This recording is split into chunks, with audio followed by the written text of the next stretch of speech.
Hello everyone, good evening. Welcome to my new vlog. तो जी कैसे हैं आप सभी? उम्मीद करती हूँ आप सब बहुत अच्छे होंगे, बढ़िया होंगे। हम भी यहाँ पर बहुत अच्छे हैं।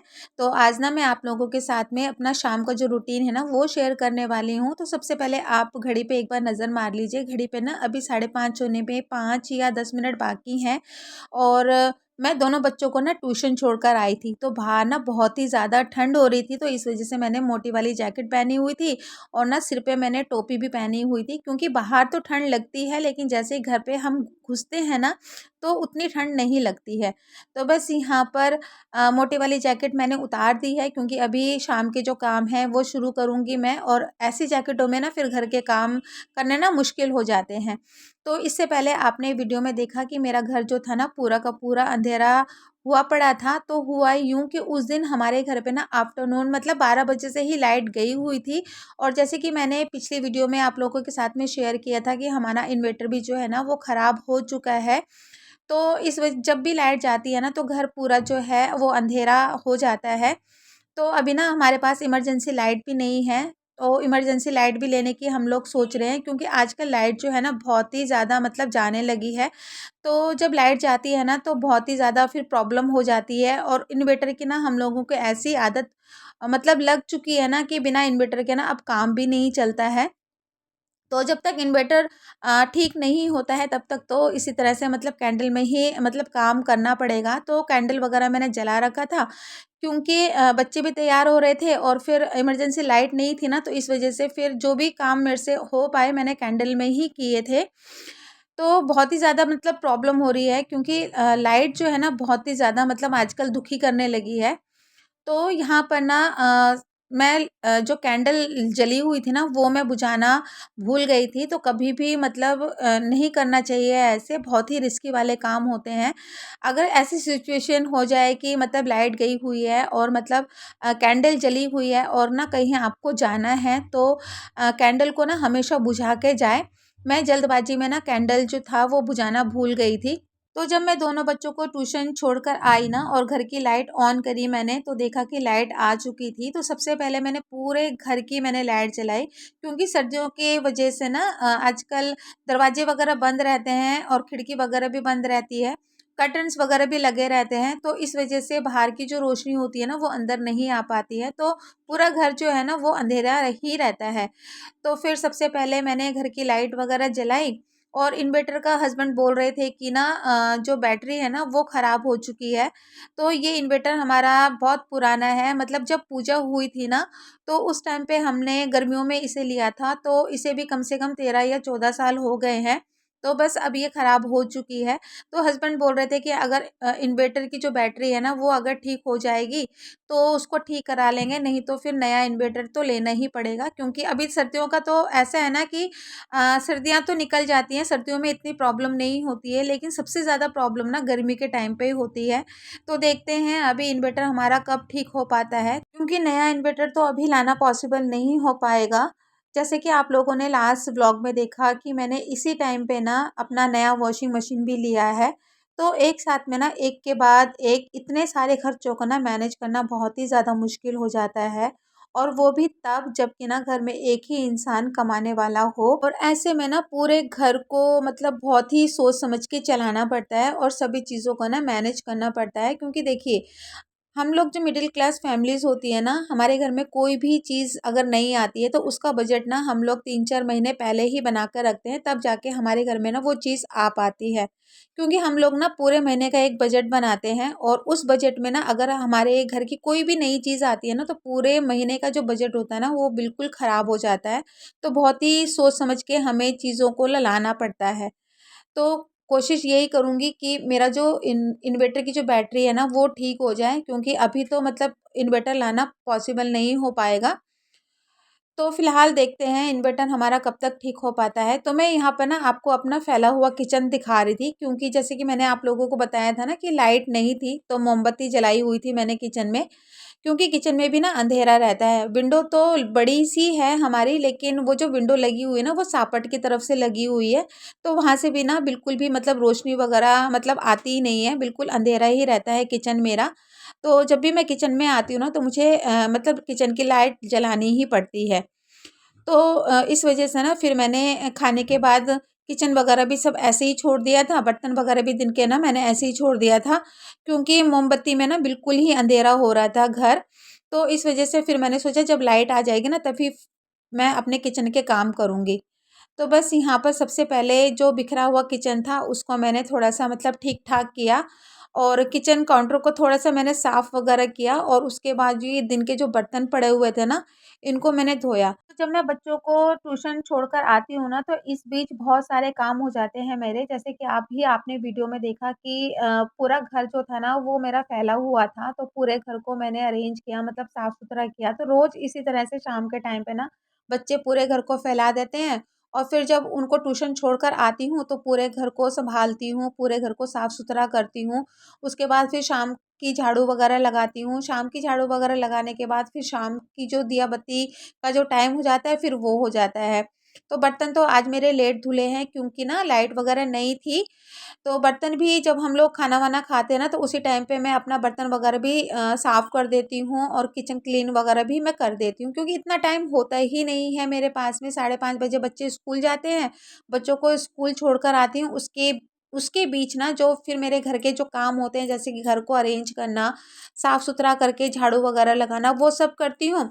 और इस बीच ना अगर मुझे मंदिर में दिया बत्ती करने का टाइम मिल जाता है तो दिया बत्ती भी कर लेती हूँ। नहीं तो फिर यही सारे काम करते-करते ना फिर बच्चों को ट्यूशन से लाने का भी टाइम हो जाता है, तो फिर बच्चों को ट्यूशन से घर पे लेकर आती हूँ। तो बस यहाँ पर जैसे कि मैंने पूरे घर को समेटा, घर को समेटने के बाद किचन वगैरह साफ़ किया, बर्तन वगैरह धोए, इतने में बच्चों का हो गया था ट्यूशन से लाने का टाइम। तो फिर बच्चों को ट्यूशन से मैं लेकर आई। ट्यूशन से आते-आते घर तक बच्चों को ना भूख लग गई थी। तो फिर बच्चों ने ना मैगी की डिमांड कर दी थी। वैसे बच्चों को ना मैं आजकल मैगी बनाकर ना बहुत ही कम देने लगी हूँ। ज़्यादातर मैं बच्चों को ना जो काले वाले चने होते हैं, या फिर कॉर्न जैसे आजकल सर्दियों में मिलते हैं ना, तो वो कॉर्न लेकर आती हूँ, उनको बॉयल करके उनका मैं चाट वगैरह बना के दे देती हूँ, तो बच्चे खा लेते हैं। तो आज ना मेरे घर पे दोनों ही नहीं थे, तो फिर बच्चों को ना फिर मैंने मैगी बना के दे दिया था। तो बस बच्चों को मैगी बना के दिया, चाय तो मेरी बन चुकी थी, चाय वगैरह पिया। इतने में ना टाइम हो गया था मतलब मेरे पूजा पाठ का, तो शाम की मैंने दिया बत्ती कर ली थी। दिया बत्ती करने के बाद ना अब यहाँ पर मैं लेकर बैठी हूँ गाजरों को। तो मैं आज ना गाजर की सब्ज़ी नहीं बनाने वाली हूँ, मैं बनाने वाली हूँ आज गाजर का हलवा, जो कि मैं आप लोगों के साथ में शेयर करूँगी। गाजर का हलवा जितना खाने में टेस्टी लगता है, उतना ही बनाना इसे टफ़ होता है, बहुत ही ज़्यादा मेहनत लगती है इसमें। तो फ़िलहाल 2 किलो गाजर मैंने लिए थे, तो 1 रात पहले ही गाजरों को मैंने अच्छे से धो के और इसको मैंने सुखा लिया था। अब पिलर की हेल्प से ना मैं इन गाजरों को छील लूँगी। तो मेरे पास ना स्टील का ग्रेटर है, तो उसमें ना 2 सेक्शन बने हुए हैं, एक मोटा वाला और एक मीडियम वाला। तो हमेशा जब भी गाजर को मेरे को ग्रेट करना होता है ना, तो मैं मीडियम वाले से ही करती हूँ, क्योंकि मीडियम वाले से ना एक तो गाजर जो है वो थोड़ा मतलब बारीक-बारीक करके ग्रेट होता है, और इसको ना पकने में ज़्यादा टाइम नहीं लगता है। लेकिन अगर मोटे वाले से अगर करोगे ना तो गाजर एक तो मोटा-मोटा ग्रेट होगा, दूसरा इसको ना पकने में भी ज़्यादा टाइम लगेगा। तो यहाँ पर मैंने सारे गाजर को ना ग्रेट कर लिया था, और सच में हाथों में ना इतना ज़्यादा दर्द हो गया था गाजर को ग्रेट करते-करते। तो फिलहाल सारे गाजर को ग्रेट करके मैंने रख लिया था, और उसके बाद ना मैं यहाँ पर तैयारी कर रही हूँ रात के डिनर की।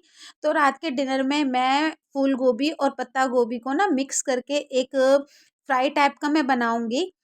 तो गाजर का हलवा बनने में ना बहुत ही ज़्यादा टाइम ले लेता है। तो एक तरफ मैं गाजर के हलवा चढ़ा दूँगी, दूसरी तरफ मेरा जो ये पत्ता गोभी और फूल गोभी का जो फ्राई है, ये भी बनता रहेगा। तो दोनों काम जो है ना मेरे साथ-साथ में चलते रहेंगे। तो पत्ता गोभी और फूल गोभी का अगर मिक्स करके बनाओ ना, तो एक भुजिया टाइप का बन जाता है ये, तो खाने में ना बहुत ही ज़्यादा अच्छा लगता है। तो रात के टाइम पे ना हमारे घर पे ज़्यादा मसाला वाला खाना जो है ना कोई भी नहीं खाता है, तो ज़्यादातर मैं कोशिश यही करती हूँ कि रात के टाइम पे ना मैं मतलब कम मसाले वाला खाना बनाऊँ। तो बस यहाँ पर मैंने कढ़ाई ले ली थी, कढ़ाई में डाल दिया था तेल, तेल डालने के बाद ना मैंने ज़ीरा ऐड कर दिया था और तेज पत्ता, क्रैकल होने दिया, और उसके बाद ना फिर पत्ता गोभी और फूल गोभी डाल के मैंने अच्छे से इसको मिक्स किया था। ज़्यादा मसाला इसमें मैंने नहीं डाला था, सिर्फ़ हल्दी, नमक और लाल मिर्च पाउडर डाला था, साथ में 3 से 4 हरी मिर्ची काट के मैंने डाली थी, और उसके बाद ना आधा टमाटर भी मैंने यहाँ पर ऐड कर दिया था। बस मिला के और ना कवर लगा के रख दूँगी, तो धीरे-धीरे मतलब ये पत्ता गोभी और फूल गोभी जो है ना वो पकता रहेगा।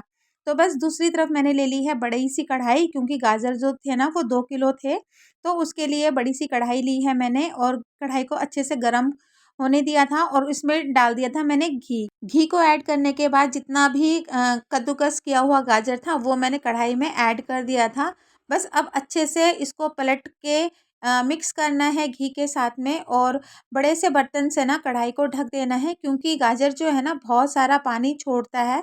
तो अब ये अपना पानी छोड़ेगा और उसी पानी में ना हमारा जो गाजर है वो धीरे धीरे करके पकेगा। तो गाजर को भी पकने में ना काफ़ी ज़्यादा टाइम लग जाता है, मतलब ये मान के चलो कि 1 से डेढ़ घंटा ना आपको लग जाएगा इसको पकाते पकाते। तब तक मेरी यहाँ पर जो सब्ज़ी थी वो भी बन के तैयार हो गई थी। तो साथ ही साथ में ना मैंने रोटियाँ भी बना ली थी। तो गाजर का हलवा ना सर्दियों के टाइम पे हमारे घर में ना सभी को बहुत ज़्यादा पसंद आता है और हर सर्दियों में मैं गाजर का हलवा ज़रूर बनाती हूँ।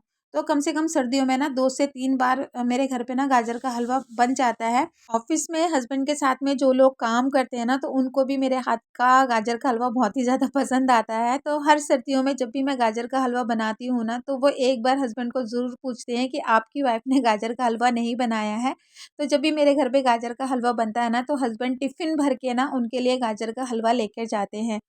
तो यहाँ पे देखिए मेरी रोटियाँ भी बन चुकी थी और उसके बाद ना बीच-बीच में मैंने गाजर को भी हिलाया था, क्योंकि हिलाना ना बहुत ज़रूरी है। अगर आप ना गाजर को ऐसे ही चढ़ा के छोड़ दोगे ना, तो नीचे से गाजर जो है ना वो जलने लगेगा और उसके बाद ना फिर सारी मेहनत जो है ना आपकी ख़राब हो जाएगी। तो बस यहाँ पर जब गाजर से पानी पूरा सूख गया था ना, तब मैंने यहाँ पर दूध को ऐड कर दिया था।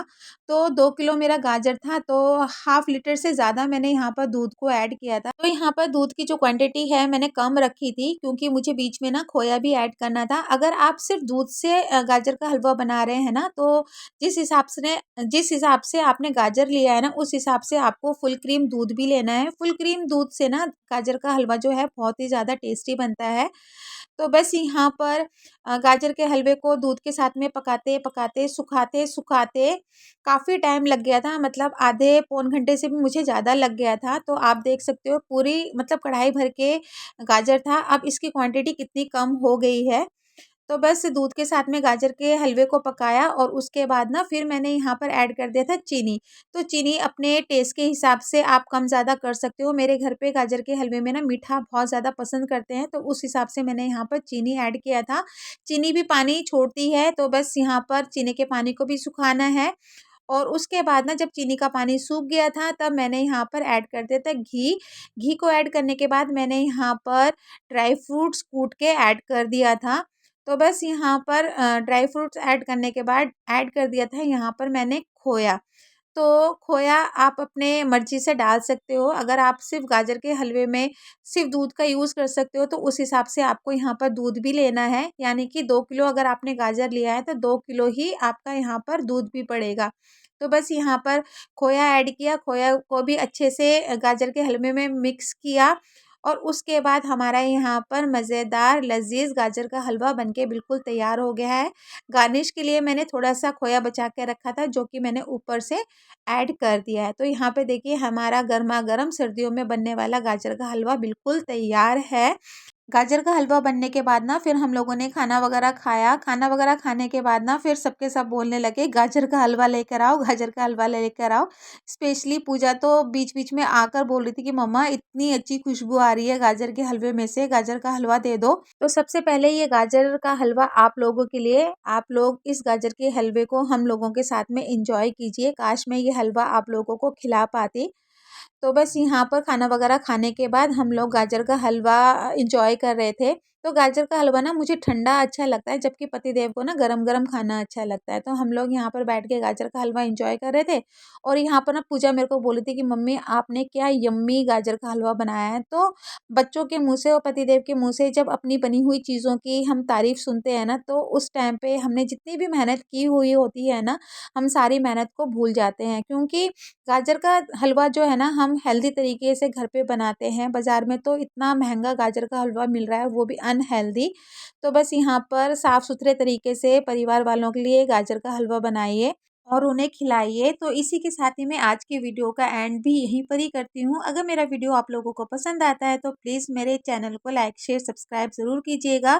फिर मैं मिलती हूँ आपको नए व्लॉग के साथ में, तब तक के लिए bye bye, take care and good night.